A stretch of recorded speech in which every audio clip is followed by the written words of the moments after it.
Señor presidente, discúlpeme. Asambleísta Hernández, por favor. No, lamento mucho, terminó su tiempo.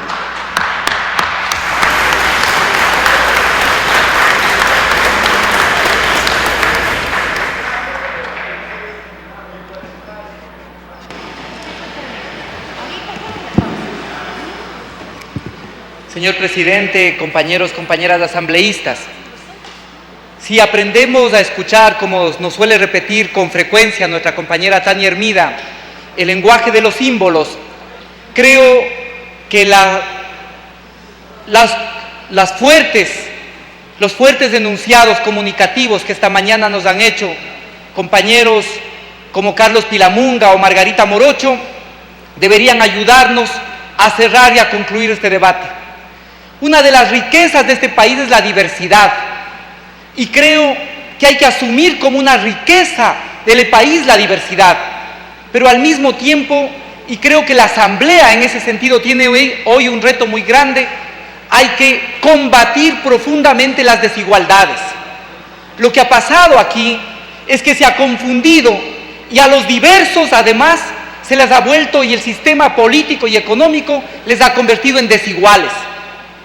Creo que el planteamiento que hoy nos hace la mesa es precisamente para hacer un reconocimiento de ese Ecuador profundo, que es un Ecuador profundamente diverso, pero al mismo tiempo un país que quiere luchar contra la desigualdad.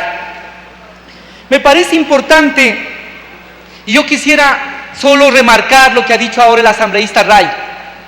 El tema de la plurinacionalidad no es, en primer lugar, no es un problema, y en segundo, no es un problema de los indígenas o de los afroecuatorianos. Este es un tema que tiene que plantearse la sociedad ecuatoriana. De la misma forma que poner a discusión los temas de los derechos sexuales y reproductivos no es un tema de las mujeres, es un tema que tiene que plantearse la sociedad ecuatoriana. De la misma forma que defender la necesidad del respeto a todos los individuos, independientemente de sus opciones, independientemente de cualquiera de sus opciones, no es un tema que tenga que ser defendido por los grupos LGBT, por ejemplo, para reivindicar su orientación sexual, sino es un tema de la sociedad ecuatoriana para avanzar en el respeto que debe caracterizar esta sociedad. Eso es fundamental. Aquí a veces, y en esto quiero discrepar en cambio con mi querido compañero Pilamunga, que él no habla, no debería hablar para los pueblos y nacionalidades, habla para el Ecuador, y el conjunto de ecuatorianos que no hablamos del quichua deberíamos sentirnos profundamente avergonzados de que tengan nuestros compañeros que traducirnos lo que dicen y que hablan en un idioma que ya el Ecuador desde hace tiempo lo reconoció como idioma oficial. Creo que es importante decir además que como hay que avanzar en el reconocimiento de las diversidades y de reconocer que este Ecuador es un país plurinacional, al mismo tiempo, con la misma fuerza que tenemos que hacer eso, tenemos que decir, la plurinacionalidad no existe si no es también unida a la interculturalidad, porque solo el momento en que las culturas pueden comunicarse es que estamos construyendo una sociedad que efectivamente es solidaria y una sociedad que efectivamente se reconoce como un todo global, que se reconoce como un conjunto. Plurinacionalidad e interculturalidad no son dos sinónimos que tienen que contraponerse, sino todo lo contrario. Es lo único que hace pensar en que es posible tener un Ecuador diverso, un Ecuador que reconoce las diferentes nacionalidades, pero al mismo tiempo un Ecuador que se plantea ser unitario. Por lo tanto, creo que ese debate de tratar de contraponer o de tratar de ver como algo diferente y aumentar los miedos, no tiene que seguir desarrollándose en la Asamblea. Plurinacionalidad e interculturalidad son la condición que tenemos y la condición que debemos establecer en nuestra Constitución para garantizar efectivamente un Estado unitario, pero un Estado unitario que al mismo tiempo valora la diversidad y reconoce esa diversidad.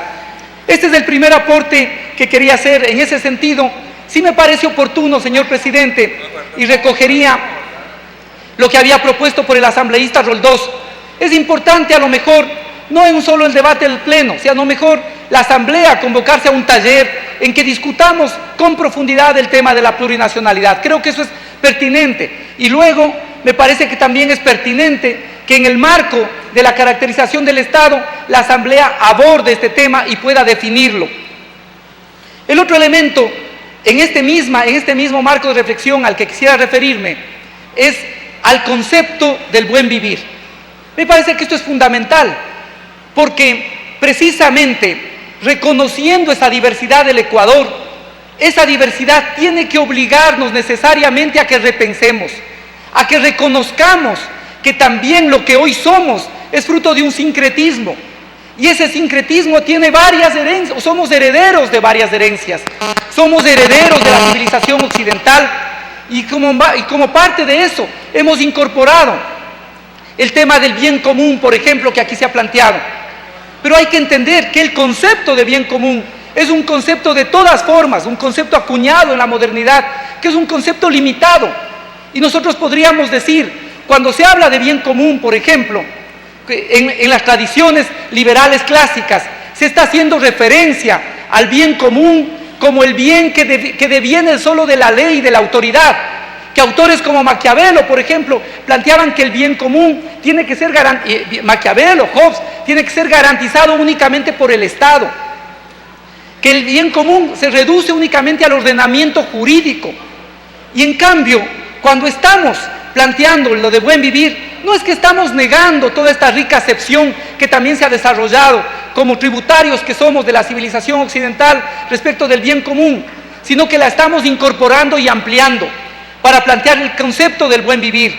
Y ahí me parece que escuchando hoy, como he escuchado a Pedro de la Cruz, al doctor Rafael Esteves, es importante decir, tenemos, y creo que la definición se enriquecería si la mesa acoge, a más de poner el buen vivir, poner el summa causae, porque estas categorías de las que nos ha hablado Pedro, efectivamente no pueden ser traducidas.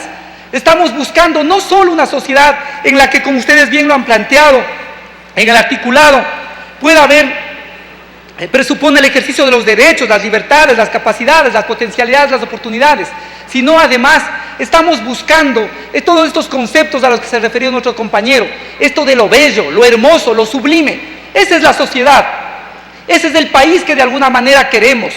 Por eso me parece fundamental incluir al lado de buen vivir el summa causae, para que efectivamente pueda esta diversidad también vivir en el texto constitucional. Me parece que ese es un gran aporte, compañero presidente, y en ese marco creería que la mesa y que básicamente a la Asamblea debe recoger estos aportes que se han tratado el día de hoy para enriquecer y para que efectivamente podamos establecer en el marco de la Constitución la sociedad que queremos, que es esta sociedad del buen vivir, esta sociedad del summa causae que nos han planteado los compañeros. Muchas gracias. Gracias, asambleísta. Quiero agradecerles a todas las personas aquí presentes. Ha sido un debate